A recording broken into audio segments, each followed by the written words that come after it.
Here we go, April 17th. We got another round of snow last night. Look at that tree. It's a wet snow. Let's see if I can zoom in on the branches. Look at that. It's clinging to the tree. April 17th. Oh my goodness. Well, good morning, Saturday morning. I don't know, the 18th of April? I had to get on my bus this cleaned up again. Been using it to set stuff on it while I was working on Reuben, my 63 Beetle. I had some blue Dicam on here, layout fluid. It knocked over and spilt. So I never knew it, but I don't know if that stuff stays on there too long. It started to rust, so I had to clean it up. Just shot some primer over it. So, excuse me, its fumes are a little strong from the primer. So this weekend I want to get the door bolted up and check the door gap and how it closes. My guess is, from when I looked at it before, that this needs to be pulled in. So I'm going to have to attach my come along to the front end and maybe back here somewhere and actually pull the front end of the bus in to get the gap right. Once that's there, then I will weld in the dog leg. So I have it ready for the dog leg to be welded in. So then once the dog leg's welded in, it won't, move back out this way. It'll maintain the door opening.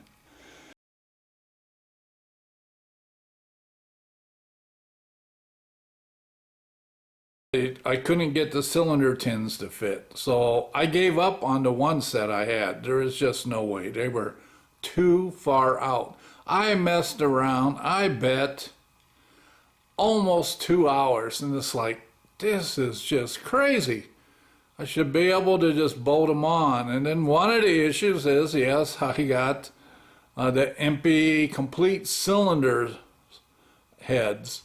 And like VW Darren recommends, I busted them apart, cleaned them, lapped the valves, make sure everything was good. But when I went to put the tins on, some of the fins and the area where the tins are still had a lot of aluminum flashing from the castings. So that was hitting, so I had to clean that up.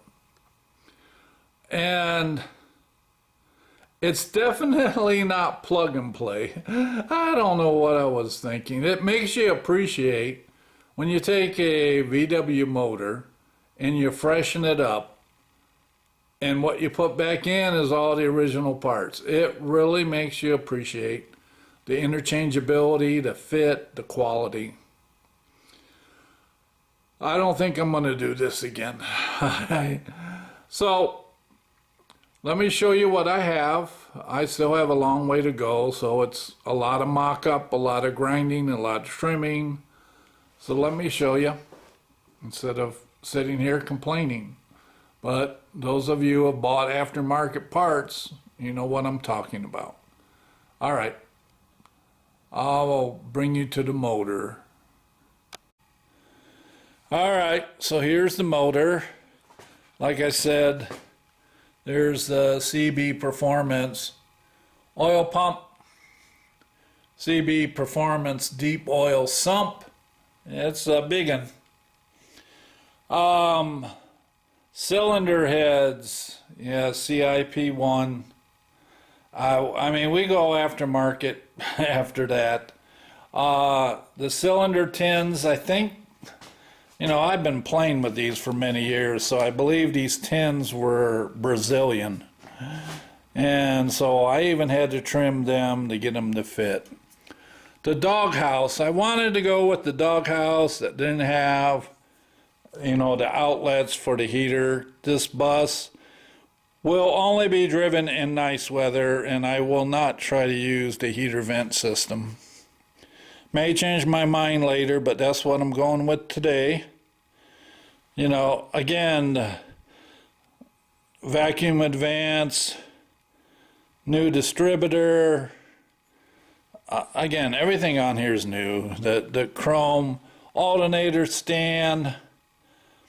So issues I've been running into, I still haven't won the war yet with this doghouse. It's just not been fitting right.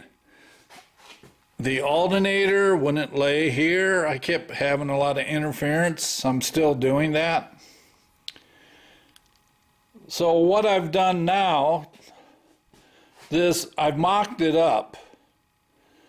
So I got the MP intake manifold. Kind of ran out of stock German intake manifolds. But I'm not going to run the heat riser, so you don't see the heat riser tubes. And so the tins I bought accordingly. I haven't yet put the front tin on here. I know I'll have to do some probably clearance or fit work for the CB Performance oil pump. Maybe not. I'll know when I get there. So what I'm doing now is when you buy these aftermarkets tins, and I got two of them, one with heater out ducts and one without, is you have no place to bolt up your distributor. So I kind of mocked it up to see, okay, got my carburetor, this is the intake, what would be a good location? I do not like a distributor where it's pointing down that way. I don't like getting down on my knees and looking up to see where the positive and the negative is. And by the way, this is negative, and look at that. We got enough to reach. Not can extend it. So what do you do? I mean, it's just, well, I purchased something I haven't used yet, and let me show you what I have, and I'll show you how it works.